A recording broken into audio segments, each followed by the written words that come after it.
Hai, Assalamualaikum dan salam sejahtera. Bertemu lagi di channel Emery's Kitchen. Hari ini saya nak kongsikan cara buat puding karamel yang lemak manis. Okey, untuk buat karamel ni, mula-mula kita cairkan dulu 9 sudu besar gula pakai api yang sederhana kecil. Okey, kalau pakai non-stick pan macam ni, tak perlu pakai sudik untuk kita kacau. Just goyang-goyang je kuali tadi. Okay, kita tunggu sehingga gula tadi tu akan cair jadi coklat macam ni.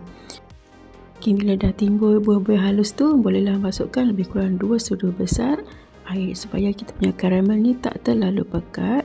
Kemudian sediakan loyang. Kali ni saya gunakan loyang yang berukuran 7 inci. Okay, kita masukkan air gula karamel tadi. Kemudian ratakan pada semua bahagian loyang tu. Okay, kita ketepikan dulu loyang ni. Untuk bahagian puding pula, ni ada 10 gram agar-agar tali ataupun boleh je guna agar-agar serbuk. Okay, masukkan ke dalam periuk, kemudian masukkan 600 ml air. Okay, kita masak agar-agar ni pakai api yang sederhana besar. Okay, kalau nak bagi agar-agar ni cepat larut, masa masak tu kita tutup periuk. Sementara tunggu agar-agar ni larut, okay, boleh sediakan bahan-bahan yang lain. Okay, ni ada susu full cream, kemudian saya suka lebih kurang 400 ml. Okay, kalau nak pakai susu cair pun boleh gunakan 1 tin.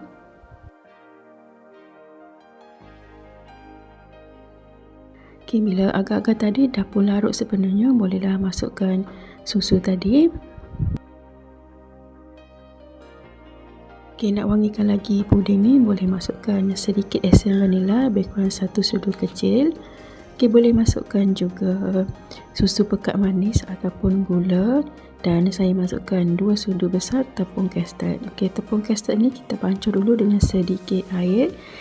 Okay, bila dah larut tu, boleh masukkan ke dalam adunan susu tadi. Jangan terus masuk sebab takut nanti tepung custard tu dia akan jadi berketul-ketul. Okay, kita kacau dan tunggu sehingga susu ni mendidih bahagian tepi periuk tu. Okay, bila dah mendidih tu, okay, bolehlah angkat, kemudian sejukkan dulu.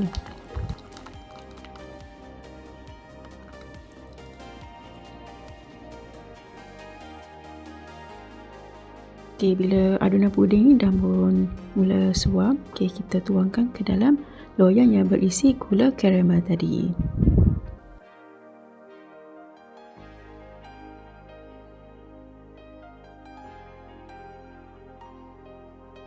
Sejukkan lebih kurang 2 jam bawah kipas. Kemudian barulah dipotong dan masukkan ke dalam peti ais. Okey, ni dia puding karamel tadi dah pun sejuk sepenuhnya selepas 2 jam. Okey, kita regangkan sikit bahagian tepi loyang tu supaya ada udara masuk. Kemudian barulah terbalikkan ke atas pinggan ataupun loyang.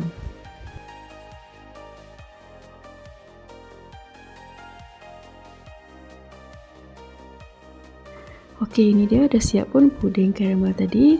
Okey, bolehlah potong mengikut saiz yang kita nak.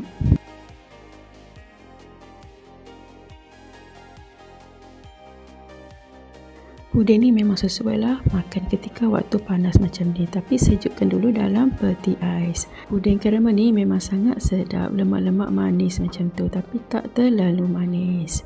Okey, itu saja perkongsian pada kali ini. Jumpa lagi pada video yang akan datang. Jangan lupa like dan subscribe. Thank you. Bye.